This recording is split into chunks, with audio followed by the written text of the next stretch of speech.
स्वागत है आप सभी का साप्ताहिक राशिफल में। वीकली राशिफल क्या कहते हैं आपके सितारे 28 जुलाई से लेकर और 3 अगस्त तक, यानी जुलाई खत्म हो रहा है और अगस्त स्टार्ट हो रहा है, तो ये वीक आपके लिए क्या क्या लेकर आता है ये हम देखते हैं। जब भी हम साप्ताहिक राशिफल की बात करते हैं तो चंद्रमा की स्थिति बहुत महत्वपूर्ण होती है। चंद्रमा इस पूरे ही हफ्ते सिंह में रहेंगे, कन्या में रहेंगे, तुला में रहेंगे और आखिर में वृश्चिक में रहेंगे। इसके साथ एक और बड़ा परिवर्तन होगा कि अंगारक योग यानी मंगल और केतु की जो युति है वो भी इस हफ्ते 28 जुलाई को समाप्त होगी और बहुत जो हम कहेंगे लोगों को परेशान किया हुआ था वो समाप्त होगी।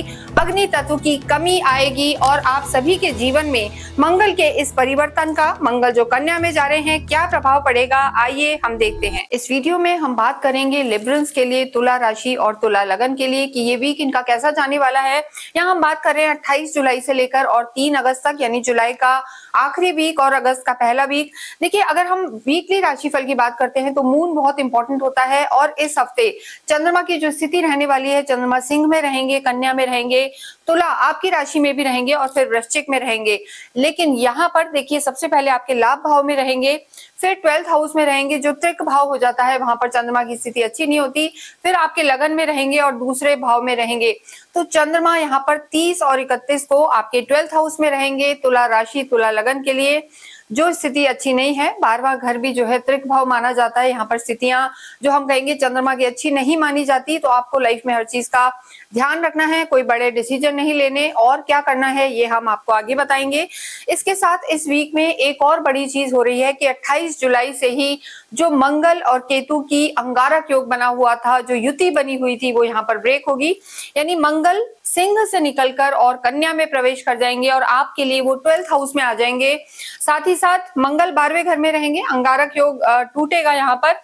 केतु जो है आपके 11वें भाव में है, शुरू में चंद्रमा भी रहेंगे और उसके बाद 10th हाउस में यहाँ पर बुध आदित्य योग बना हुआ है। आपके भाग्य में शुक्र और गुरु का लक्ष्मी कुबेर योग है और छठे घर में यहाँ पर शनि है और पंचम में राहु है। तो इन सब ग्रहों का आपके जीवन पर क्या प्रभाव पड़ेगा ये हम देखेंगे। देखिए, 7वें नंबर की राशि होती है जो तुला राशि है। आपको नहीं पता कि कैसे आप इस चार्ट को देखें या गोचर के आधार पर कैसे रिलेट करें, तो आप अपनी कुंडली खोलें और उसमें आप देखें कि आपके मून कहाँ प्लेस है। मून जहां भी प्लेस है वहां नंबर 7 लिखा है, तो जो आपकी राशि है तुला है और इसके साथ फर्स्ट हाउस में अगर 7 नंबर है तो आपकी जो लगन है वो तुला है, यानी लगन और राशि दोनों के आधार पर आप इसे रिलेट कर सकते हैं। देखिए, सबसे पहले यहाँ हम बात करेंगे आपके स्वास्थ्य की। जब भी हम स्वास्थ्य की बात करते हैं तो लग्नेश बहुत ज्यादा इंपॉर्टेंट हो जाते हैं, यानी आपका फर्स्ट हाउस कैसा है। यहाँ के लॉर्ड हालांकि शुक्र इस समय आपके भाग्य में बैठे हैं और लगभग सारे ही ग्रहों की स्थिति अच्छी है, ना आप पे ढैया है ना साढ़े साथी है। शनि जरूर हम कहेंगे आपके 6th हाउस में है और अब 28 जुलाई से और लगभग 13 सितंबर तक मंगल भी यहाँ रहने वाले हैं। तो देखिए, मंगल और शनि जो है यहाँ पर आमने सामने हो गए हैं। सम सप्तक योग यहाँ पर बना है, मंगल और शनि की एक दूसरे पर दृष्टि अच्छी नहीं होती। तो तुला राशि, तुला लगन को यहाँ पर ड्राइविंग में बहुत ज्यादा इस पूरे ही वीक आपको केयरफुल रहना है। लोअर बॉडी पार्ट में पेन वगैरह की समस्या रह सकती है और ब्लड प्रेशर डिस्टर्ब हो सकता है। स्पेशली जो चंद्रमा की स्थिति है आपके लिए 30 और 31 तारीख को थोड़ी सी वीक रहने वाली है, खराब रहने वाली है, क्योंकि चंद्रमा आपके 12th हाउस में रहेंगे। हालांकि मंगल के साथ रहेंगे तो वो लक्ष्मी योग बनता है, लेकिन स्वास्थ्य की दृष्टि से मंगल और चंद्र की ये युति थोड़ा सा आपको ओवर थिंकिंग दे सकती है और क्रोध दिला सकती है और बॉडी में पेन्स रख सकती है। तो इस चीज का आपको विशेषकर 30 और 31 को ध्यान रख के चलना है, दोनों को ही, यानी तुला राशि को भी और तुला लगन को भी। इसके बाद नेक्स्ट हम बात करते हैं आपकी लव लाइफ के बारे में। देखिए, लव लाइफ की जब भी बात करते हैं तो पंचम हाउस जो होता है वहां से लव लाइफ को देखा जाता है। यहाँ पर राहु विराजमान है, केतु की दृष्टि है यहाँ पर और मंगल भी हम कहेंगे कि 12th हाउस में है। आपके जो पंचम हाउस के लॉर्ड हैं वो शनि है, शनि इस समय आपके छठे घर में आ गए हैं। तो ऐसी स्थिति में लव लाइफ में आपको ध्यान रख के चलना है, आर्ग्यूमेंट्स में नहीं जाना है, क्योंकि देखिए राहु जब भी जिस भी हाउस में होता है माइंडेड प्लैनेट होता है, केतु तो माइंडलेस होता है और ये माइंडेड होता है, यानी वो दिल का काम भी दिमाग से कर रहे होते हैं, यानी किसी ना किसी चीज में बहुत ज्यादा आप पे निगरानी रखेंगे और ओवर पॉसेसिव होंगे। ऐसी स्थितियां यहाँ पर आपकी लव लाइफ में रह सकती हैं। या किसी तीसरे व्यक्ति के कारण थोड़ी सी दिक्कत आ सकती है, तो इस चीज का आपको ध्यान रखना है। और इससे भी ज्यादा एक और चीज का ध्यान रखना है कि जो हमने 30 और 31 तारीख बताई है वहां पर आपके चंद्रमा कमजोर रहेंगे, तो उस स्थिति में आपको आर्ग्यूमेंट्स को टोटली अवॉइड करके चलना है। अन्यथा यहाँ पर और रिश्ते ठीक नजर आ रहे हैं। लेकिन देखिए तुला राशि तुला लगन को ब्रदरली जितने भी रिश्ते हैं वहां भी थोड़ा सा आर्ग्यूमेंट्स को अवॉइड करना है, क्योंकि मंगल जो है आपके 12वें घर में चले गए हैं, तो चीजें कमजोर रह सकती हैं। मैरिड लाइफ की जब हम बात करते हैं वैवाहिक जीवन की, तो देखिए वैवाहिक जीवन के लिए 7th हाउस देखा जाता है। सप्तम के लॉर्ड आपके 12वें घर में चले गए हैं, तो यहाँ पर वैवाहिक जीवन का भी ध्यान रखें। हालांकि आपकी स्वयं की स्थिति अच्छी है, शुक्र जो है आपके भाग्य में बैठे हुए हैं, तो वो जरूर आपकी मैरिड लाइफ को संभालेंगे। लेकिन हो सकता है इस वीक में आपके जो स्पाउस हैं थोड़े से बिजी रह सकते हैं, क्योंकि 12th हाउस में चले गए हैं, उनका ट्रैवल ज्यादा रह सकता है, और कहीं ना कहीं कोई लोग बिजी होकर थोड़ा सा फॉरेन वगैरह में भी जा सकते हैं, दूर दराज जा सकते हैं।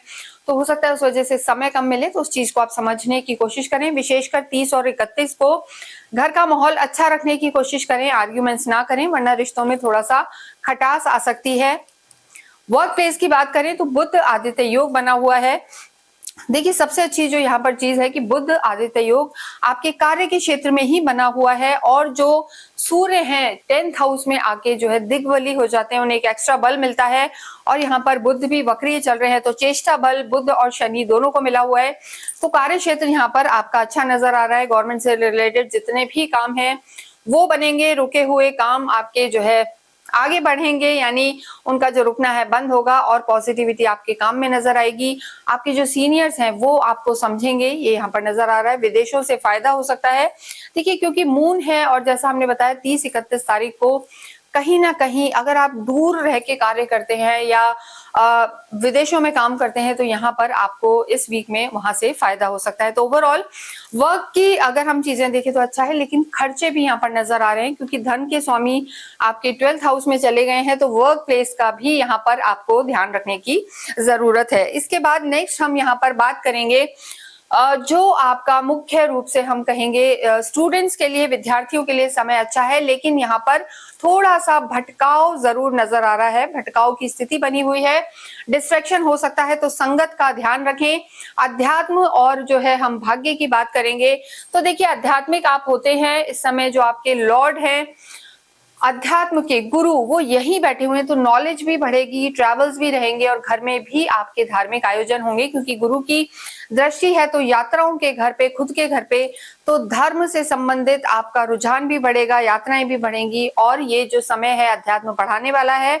भाग्येश भी आपके जो है बुध इस समय सूर्य के साथ बुध आदित्य योग बना रहे हैं, तो तुला राशि तुला लगन के लिए हम कहेंगे कि ये समय अच्छा रहने वाला है। उनका ऑरा इस समय काफी स्ट्रांग होगा, बढ़ेगा, और इन्हें जो हम कहेंगे रिश्तों में भी सुकून मिलेगा।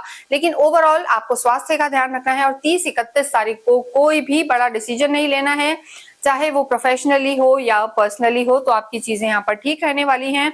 देखिए किसी भी तरीके की कोई समस्या से अगर जूझ रहे हैं, तो आपको अवश्य ही जो हम कहेंगे तुला राशि को 6 मुखी रुद्राक्ष पहनना चाहिए, क्योंकि आपके जो लॉर्ड हैं शुक्र हैं, देवी की आराधनाएं करना आपके लिए बहुत लाभकारी रहेगा। 6 मुखी रुद्राक्ष हम इसलिए कह रहे हैं क्योंकि 6 मुखी रुद्राक्ष को जो प्लैनेट गवर्न करता है वो शुक्र ही है, वीनस है, जो आपके भी लॉर्ड हैं।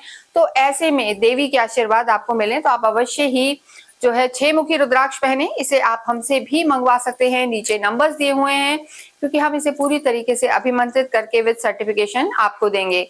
इसके साथ साथ जितना हो गणपति की आराधना करें, गणेश चालीसा करें, और आप अवश्य ही अपनी कुल देवी की भी आराधना करें, इससे आपको लाभ होगा। व्हाइट और पिंक कलर ज्यादा यूज करें, किसी भी इंपॉर्टेंट काम से जाएं, थोड़ा सा दही चीनी खा के जाएं, और छोटे छोटे बच्चों को, जो चाहे कन्याएं हो या छोटे छोटे बच्चे हों, उन्हें आप अवश्य ही कोई भी फ्रूट बांटे फ्राइडे के दिन, इससे भी आपको लाभ होगा।